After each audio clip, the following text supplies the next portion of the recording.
Hello and welcome back to the Teacher's Lounge. Today I want to call it the Teacher's Lounge Unplugged. This is your space for teachers, our space as teachers. And on the Teacher's Lounge, we just relax, we talk about matters that concern us as teachers. So on the Teacher's Podcast, we are not talking very serious matters. Okay, they are serious, but we are not talking them in a very serious environment. It's in a relaxed environment. And so today, I want us to talk about something. Kawaida, I am your host, Doreen, your resident content whisperer. And the recovering of a committer. Probably I've missed a few staff meetings, but I still haven't done some other things, Don't judge me. This is a safe space where we can talk about our own shortcomings as teachers and as workers. Now, today's episode is one of those heart level, I will call them, soul deep conversations. It's not about curriculum. It's not about lesson outcomes. Nowadays it's called lesson learning outcomes.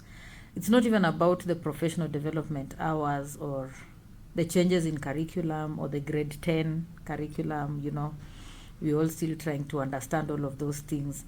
This one is about you, the person behind the title. So, because if you're anything like me, there comes a moment, maybe after a long term or after a whole year, a tough class or an overwhelming session, when you find yourself staring at your reflection in the mirror and you're wondering, who am I when I'm not Miss Doreen or Miss Lusega or Madam Doreen or Teacher Doreen or Teacher John?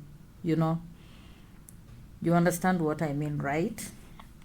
So before the bell rings, before we begin the lessons, before we became teachers, before we became caregivers, before we became mentors, disciplinarians, and curriculum deliverers in chief, we were humans. I want you to get this. We were humans, and we still are humans. We are people with dreams. We are people with untapped talents. We have our quiet fears, and we have our loud laughter. We are people who danced. We are people who painted. We wrote poems.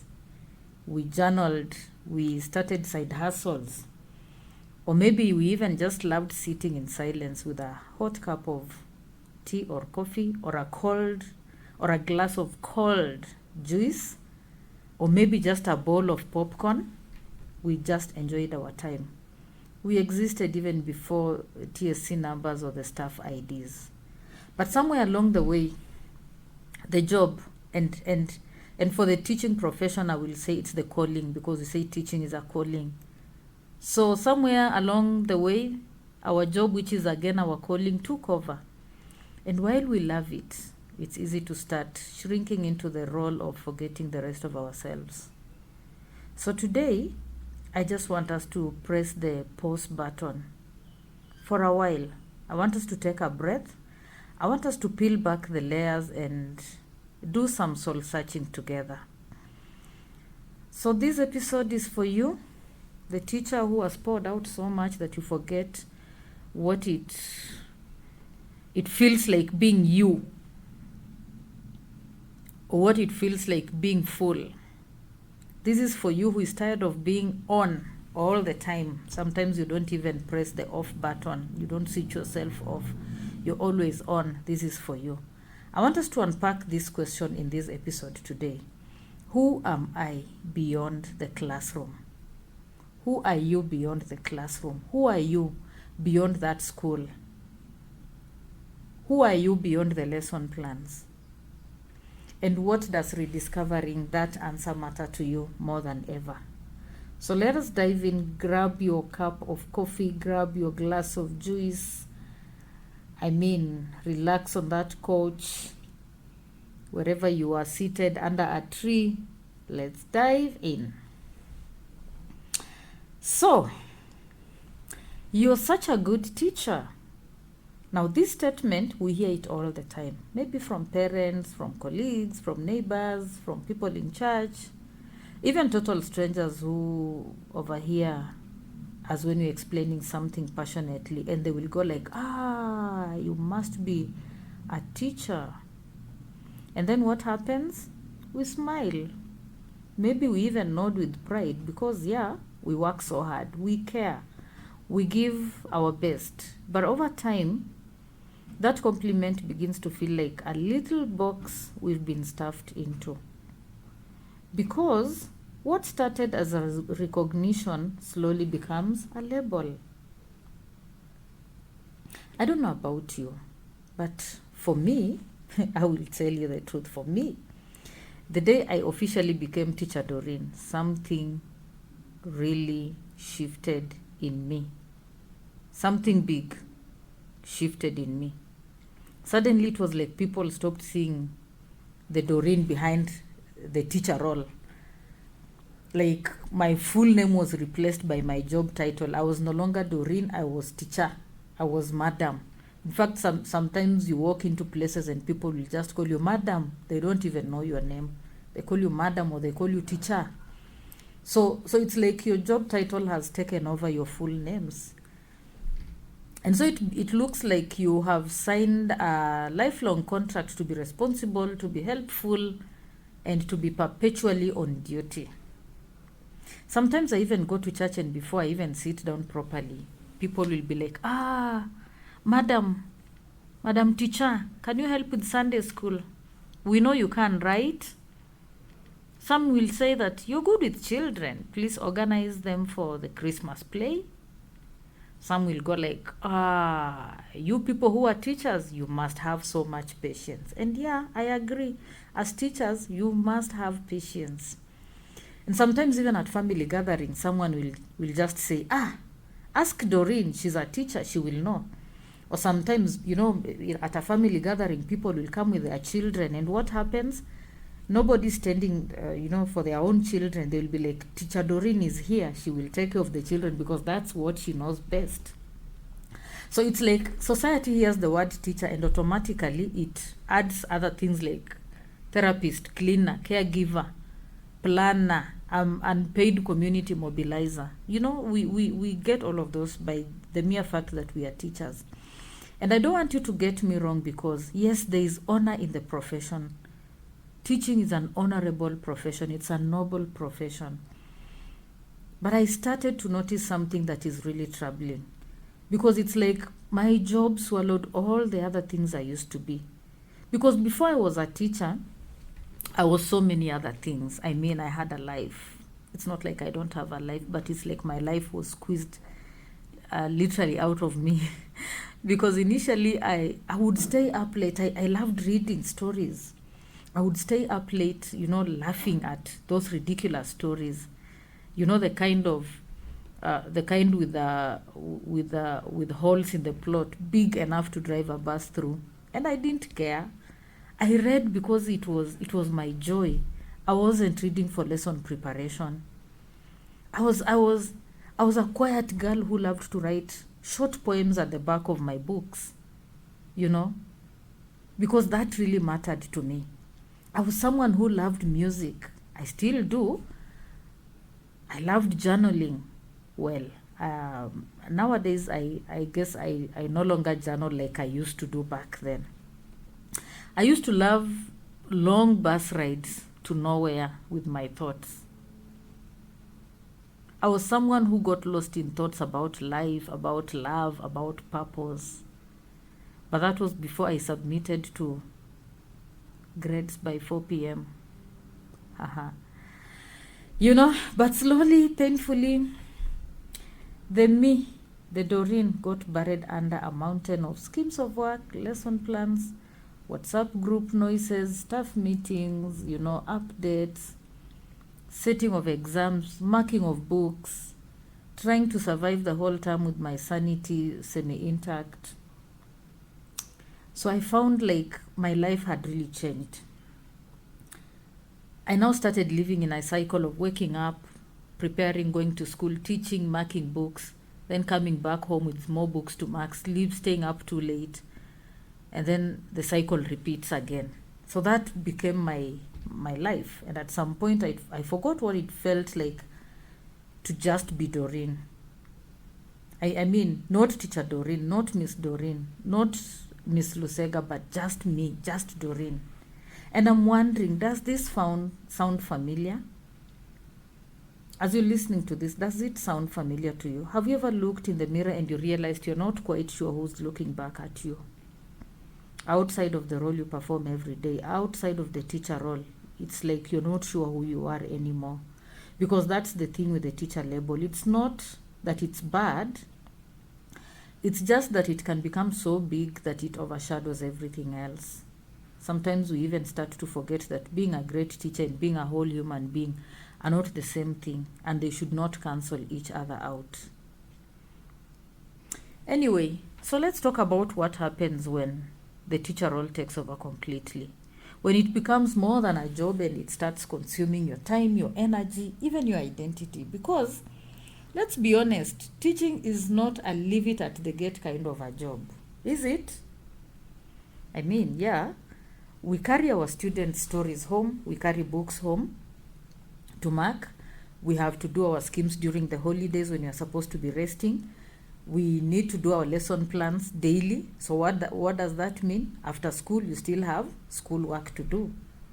Sometimes you even go home replaying your classroom conversations in your head while you're washing the dishes, while you're cooking in your kitchen, you're in the bathroom taking a shower, and you even wake up in the middle of the night just thinking about class and those learners. You start thinking, did I remember to record the assessment, CBC assessment marks? Wait, did I give back the English books to grade 3 learners? And then you're sleeping, and in the middle of the night you're thinking, what's the theme for next week's science project again? Or what's the theme for grade 6 KEPSE assessment or project? It doesn't stop. I mean, we just don't leave it at the gate. We don't leave it when you're walking out of school. Somehow you find yourself carrying it even at home. So even during the holidays, when you're not supposed to be working, you're planning for next time. You're writing your schemes of work. You're marking assessment scripts. You're attending workshops. You're catching up on admin tasks. Sometimes you're even being volunteered into free labor because, anyway, you guessed it, you're a teacher, you're good at everything. And the emotional labor, by the way, let's not even go there. Because no one prepares you for being the unofficial counselor in a classroom of 80 learners. No one prepares you for noticing that one child who's always hungry or always withdrawn and quiet, or those whose bruises don't quite match the story they told. You go through emotional labor for carrying the weight of knowing, but not always being able to fix it. You find yourself absorbing pain pouring from your cup, and before you know it, you're operating on empty because no one is pouring back into you. So you start operating on empty, and this is the dangerous part. You start confusing your work with your worth. You even feel guilty for resting. You feel lazy if you're not doing something productive. Because it feels like when you're teaching, that's when you're doing something productive. When you're handling those learners, that's when you're doing something productive. So when you're not doing that, it feels like you're lazy. You even begin to measure your value in lesson plans or the learner outcomes and how many people you've helped today. And if you drop even one ball, you question if you're still a good teacher. This level of constant giving is not just exhausting. It is depleting. It depletes your energy. It depletes the real you. It's like living with a phone that is always on 5% battery. You keep on saying it's fine, I'll charge later. Then suddenly, you shut down. In the middle of a call, you shut down. In the middle of a class, you collapse. In the middle of life, you realize you never plugged in. You never gave yourself permission to pause, to reset, to be something, anything outside the teacher label. So we become professionals at hiding it. We smile through exhaustion, we clap during assembly, but our feet are so sore, our hearts are very heavy, we can't even hold ourselves up. We're encouraging others when we ourselves, we feel like we are breaking down, we are crashing from the inside. We show up, but we are mentally drained. We are smiling, but we are very exhausted. A lot of times people will ask you, how are you? And we simply say, I'm fine. We even smile and say, yeah, I'm fine, I'm doing good, I'm doing great. Because when you say I'm exhausted, when you say you are feeling invisible, when you say you haven't had a real conversation about yourself in months, it feels too heavy, it feels too messy, it feels even too selfish. But I want you to hear me today, dear teacher. It's not selfish to need space for your own soul to breathe. It's not a weakness to say I am tired. Learn to say you're tired when you really are. It's not a failure to reclaim your humanity. Like I've said before, the teacher role is noble, yes, but you are more than a title. You are not a chalkboard. You are not a timetable. You are not a walking marking scheme. You are a whole person. You are a whole person. Let this one sink in you. And the longer you pretend you're not, the more you risk burning out. The more you risk losing the joy that brought you to this profession in the first place. Now, I want to take you back to a moment that really shook me. That's my own story. So one time when I was still teaching, I'm still in education, but I'm not actively teaching in class. But I want to tell you a story from a time when I was still teaching. And there was this time during the school holidays a few years back. One of those times when your body is so tired, your mind is feeling fried, but somehow society is still expecting you to show up at weddings, at funerals, at baby showers and bridal showers and everything in between. So during this time I show up at a baby shower. It was warm, it was a nice setting, there was good music. I love music. There were many women because it was a baby shower. Definitely it was a women thing, so there were many women there. They were so happy, they were so full of life, there was good food. The vibe of a baby shower, right? So I didn't know many people there because this was a friend of a friend that was having the baby shower. So I had been invited by my friend. So I didn't know many people there, but anyway, I was there. So I ended up joining this group of women who were talking about life. Yeah, they were talking about life. Let me tell you, these women were full of life themselves. They were alive. They were talking about the things they were doing just for joy and for fun and for their own happiness. So one woman was talking about how she had just climbed Mount Longonot, and she was even showing us photos on her phone. Another one was talking about how she has started a photography club, and she was showing us the most stunning photos she had taken of flowers, of rocks, animals and strangers, even within the city. But there was one soft-spoken lady who gave a story of how she had started baking as therapy for her. I never thought that baking would be done as therapy, but this one was saying that she started it as therapy. And it's now not just therapy, but her kitchen was a happy place. And yeah, she's happy doing her baking. And now, there was one who was talking about how she had started a book club with friends, that they always met once a month to read books and talk about everything from life to healing to relationships, all of those things that women can talk about. And let me tell you, these women were not showing off. They were just talking, they were just sharing their experiences. And then they turned to me, and one of them asked about me. What about you, Doreen? What do you do for fun? I swear to you guys, I froze. I didn't know what to say. It was like my brain had gone into a total shutdown. I just gave them an awkward laugh, like, haha, wow, fun. And to be honest, I could feel like my throat was tightening and my chest was just getting tight, because what was I going to say? I wanted to say something, just anything. I even wanted to lie and say maybe I do knitting, I do crocheting, or I do hiking, but I realized, by there I've never even hiked, because if I lied I loved hiking and then they ask the next question, I didn't have a lie to support my first lie.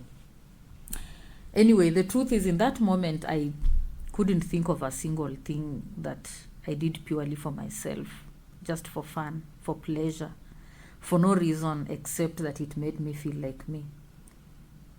I couldn't lie that hard. So I smiled politely. I just picked my glass of juice, I sipped my juice, and I quickly changed the subject. So I didn't answer that question, because anyway, I didn't know. I didn't have anything that I do. But let me tell you something. On my way home that day, that moment really haunted me. I drove in, I was driving with my friend, and I was silent throughout the whole journey. I was feeling so guilty. I was feeling a certain heaviness in my chest, because I wasn't ashamed of being a teacher. I loved what I do. I would have easily said I love teaching, but do I do teaching for fun? No, that was my job.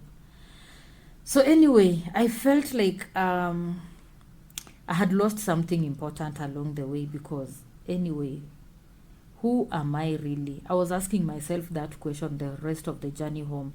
Who am I really? Who am I?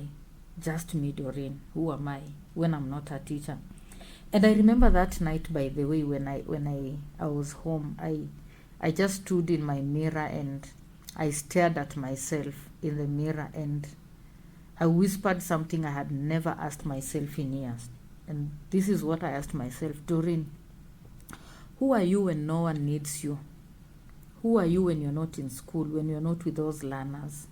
And I swear to you guys, the silence in my heart was loud, very loud.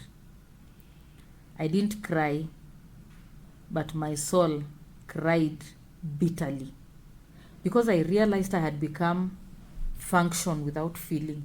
I was offering service, but I was without self.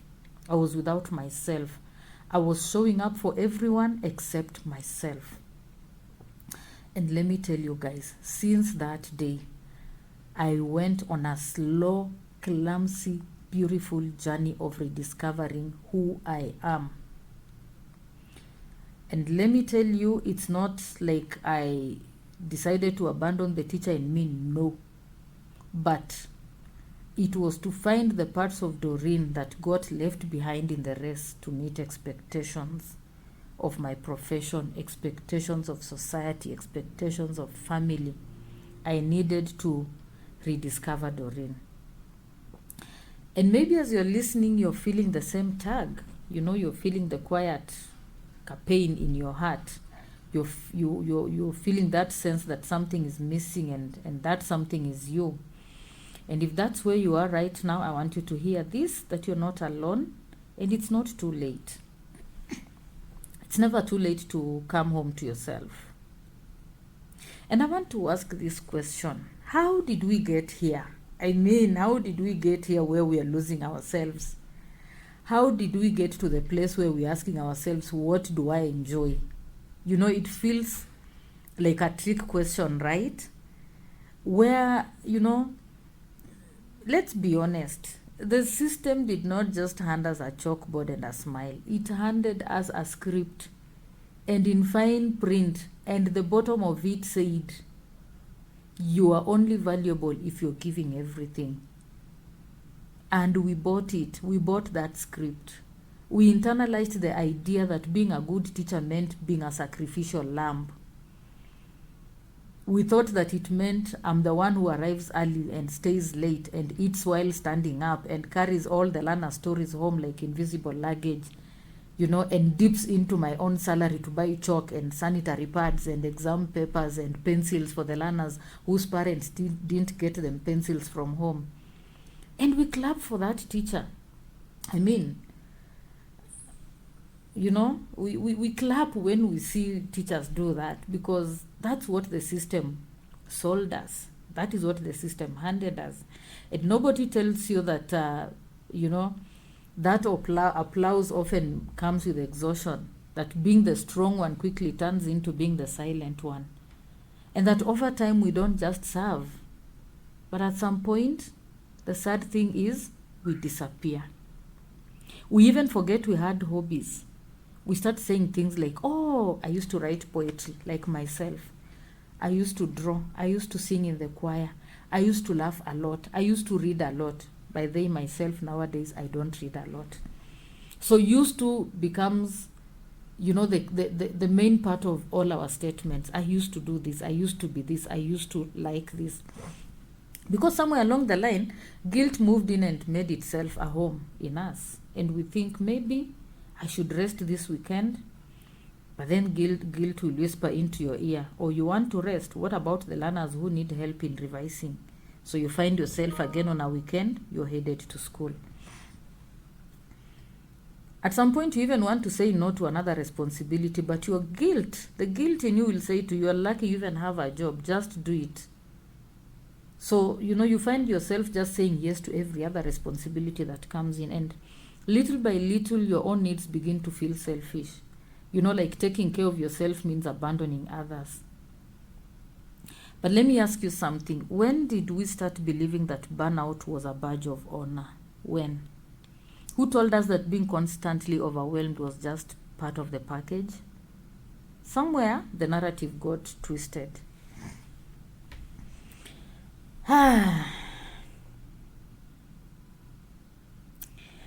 Where culture, the teaching culture, or the culture in the teaching profession began to romanticize the struggle, as if the more drained you are, the more devoted you must be.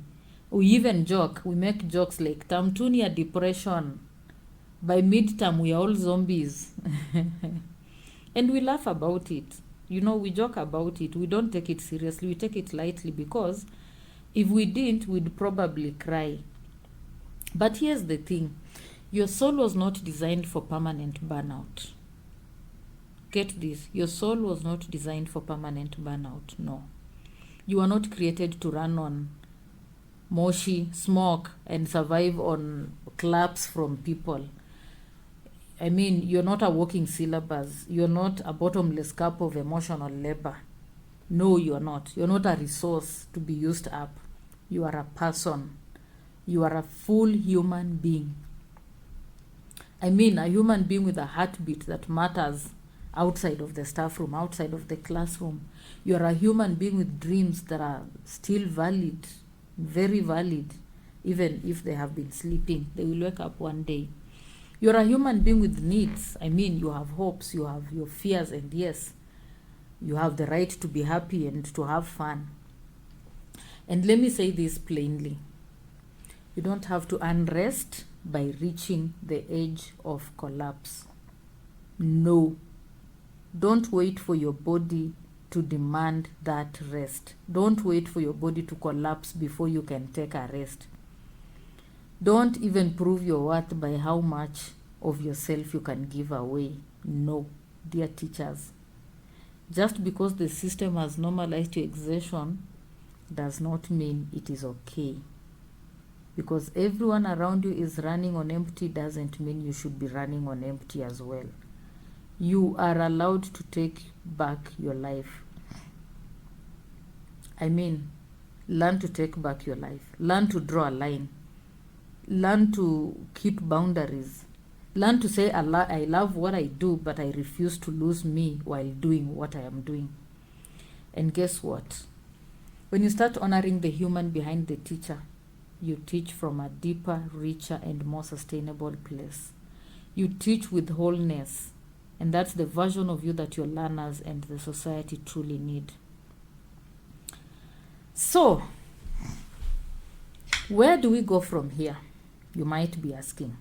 How do I find my way back to myself when I've been buried under, all the hassles and bustles of teaching and the parents' meetings, and everything that comes along with that? How do I rediscover the version of me that existed before the teacher title? And that version of you still exists, by the way. So anyway, I'll give you a few things that can help you, move forward and rediscover yourself. Number 1, give yourself permission. So first of all, you need to give yourself permission to be more than your job. Give yourself permission to be more than your job or your role at work. Now, you are allowed to take up space outside your profession. You are allowed to rest. I've already said this. You are allowed to rest. You are allowed to dream. You are allowed to explore. You are allowed to say, not today. No, today I'm offline. I'm not picking any calls. Today I'm not doing any WhatsApp. Today I'm not, joining I'm not engaging parents on WhatsApp. I just need to rest. Because imagine if the world will not collapse because you didn't answer the messages immediately. School will still function even if you don't say yes to every extra duty. Still, because you need to be in good health and in good state of mind to, run your work, to do your work properly. I want you to know and understand that you don't need to be productive to justify your worth. You're already enough. So please take back your name, take back your voice, take back your space. Number 2, reconnect with what you loved before. Remember when I started, I said there were things I used to love to do. There are things I loved to be. There was who I used to be, and I lost that. So this time I'm telling you, reconnect with that which you used to. Ask yourself, what brought me joy before I became a teacher? Was it sketching? Was it drawing? Was it singing? Was it baking? Was it poetry? Was it nature walks? Whatever it is still valid. It's still part of who you are. And you don't need to monetize it, by the way. You don't even need to post about it. You don't need to turn it into a side hustle to justify you're doing it. I mean, you just do it for fun. Some things can just be for you. I mean, just do it for yourself. So there's this one teacher I knew. Her name was Alice. So Alice started going to pottery classes on Saturday mornings. Not because she wanted to sell the mugs, but because sitting with clay in her hands the way she was explaining it was like, having that clay in her hands would help her feel grounded again. It helped her reconnect with herself without any pressure to perform or explain. So what about myself, Doreen? I mentioned the things I loved to do.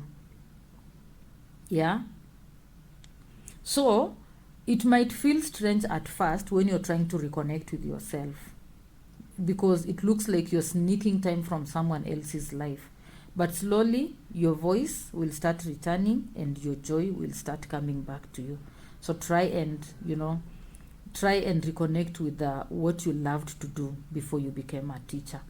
Number 3, I want you to build a life beyond the staff room. Let's be real. Sometimes our circles are so teacher-focused that everything we consume, from our conversation to even the memes we share on our social media, is education-related. Well, it's okay to want more. In fact, it is necessary. I mean, try joining a book club that's not about teaching pedagogy. Try taking a class that has nothing to do with teaching. Maybe gardening, maybe photography, maybe yoga, maybe Swahili drumming, maybe cooking. Just something that's not about teaching, it's not about school.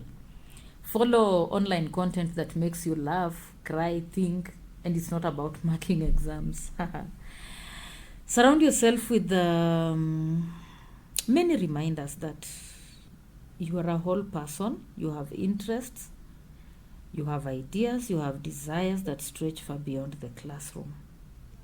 Build yourself beyond the classroom. Another thing you can do is to speak kindly to yourself. Now, I want you to take note of this, that rediscovery is not always a loud, dramatic moment. Sometimes it is gentle, it is quiet, it is slow, it doesn't happen so fast. It may, you may not see the change very fast, but it is about speaking kindly to yourself on the days when all you did was to survive. It's about giving yourself credit for showing up. I mean, you've shown up for your learners, you have shown up for your loved ones, and most importantly, you need to show up for yourself. It's about rewriting your story in your head that says, I am the only valuable, thing when I'm helping someone else. I mean, just rewrite that. Don't say you're only valuable when you're helping someone else. You can also say, I am valuable because I exist. Full stop. You are valuable. You're valuable. You're not broken. You are becoming. And yes, being a teacher is a beautiful part of your story, but it's not the whole book. It's just a small bit of your story. You are someone before being a teacher, and you will still be someone even after you leave teaching. After you retire, you will still be someone. So don't let the title drown out the music of your soul, because the world needs a whole you, a balanced teacher, not just the version that stands in front of learners in a classroom. So here we are. Now we have peeled back the layers. We have removed the claps. We have removed the expectations. We have removed the invisible pressures, and we have looked at what is underneath the label of teacher. And maybe, just maybe, you've remembered a part of yourself that you had not thought about in a while. Maybe you had forgotten about the poet in you. Now you have remembered. Maybe you had forgotten about the baker in you. Now you have remembered that. Maybe you had forgotten about the dancer in you, and now you have remembered. Maybe it's the girl, who loved dancing, in her socks, in her bedroom. You had forgotten about that, and now you are bringing that back to life. That version of you is still with you. It is still breathing. It is still waiting for you to say, hey, I haven't forgotten about you. I'm coming back. Now, I want you to know and understand that life may not change radically or magically, slow down because you have listened to this podcast or to any podcast. There will still be meetings, there'll still be assessments, there'll still be emails, there'll still be lesson plans to write, there'll still be books to mark, and all of those things. But here I'm inviting you to make space for yourself, even if it is small. 10 minutes of something that's just for you, 10 minutes of dancing, 10 minutes of listening to music, 10 minutes of just a nature walk, a nap, a playlist that will make you feel alive, a silly dance, and just even journaling can help you. Just for journaling for just 10 minutes with no prompting except how am I really, asking yourself how am I really, and then you journal. That would really be helpful. I want you to introduce yourself with your story, not just your profession, because you're not just a teacher John or teacher Doreen. I mean, you are Doreen, you are John, you are human first, you are worthy, you are growing. All right, so the truth is, when you nurture yourself, when you nurture the human in you, when you nurture the you behind the title teacher, you don't just become a better teacher, you become a more whole human. And that is one thing I want you to always remember. Nurture yourself, nurture the yourself behind the teacher role. Because if you're not careful, teaching will definitely at the end become your identity. And then burnout will not just affect your work, it will eat at your self-worth. And that is not okay. That's not cool. You deserve joy. You deserve, wholeness. You deserve to have time doing your hobbies. You deserve those lazy days when you just don't feel like you don't want to do anything. You deserve to be known not just for what you give, but for who you are. So, I guess before we wrap up, I will ask you something. Who are you becoming beyond the classroom? I want you to take a breath and say your name, and then whisper a promise to yourself that I will not lose me in the doing. I will find me in the being. Let me repeat that. Take a breath, say your name, and then whisper this promise to yourself that I will not lose me in the doing. I will find me in the being. What I mean is, I will not lose the Doreen in me while I am busy doing my job. Instead, I will find me. I will find myself in the things that make me feel I am myself, right? So make that promise to yourself. This week, I will encourage you to do one thing that will help you to reconnect with yourself, something that will light up your eyes again. Because you know that spark, that light, it's yours and it deserves to shine. I want to hear from you, dear teachers. What are you doing outside the classroom? Apart when you're not in school, when you're not in class, when you're not doing those tasks that are related to your teaching job, what is it that you're doing? What is it that you're doing? I want to hear it from you, please. Make sure you share with us what you do beyond the classroom in the comment section. Please share with us. And yeah, that's all I needed to share with you today. Thank you so much for spending this time with me. I was just here alone talking to myself and also talking to you. And thank you for your company. I see you, teachers, and I honor your journey because there's a lot that you have to handle as teachers. I really honor that journey that you take as teachers. And I'm hoping that today I have planted a seed, a good seed, a seed of remembering yourself. And I'm praying that and hoping that from this seed you will grow. From here you're going to grow. You're going to rediscover yourself. You're going to give yourself more. Give yourself time and redig those wells that have been buried. Those things that used to give you joy. Go and find them. Go and find them and go back to them. Find yourself beyond the classroom, because at some point you will retire from teaching. What will you be doing when you're not teaching? When you have retired, who are you? What will you be? What will become of you? Find those things that make you feel alive. Those are the things that will make you go on and on, even beyond the school and beyond the classroom. Yeah, and so, right, until next time, I want you to be kind to yourself.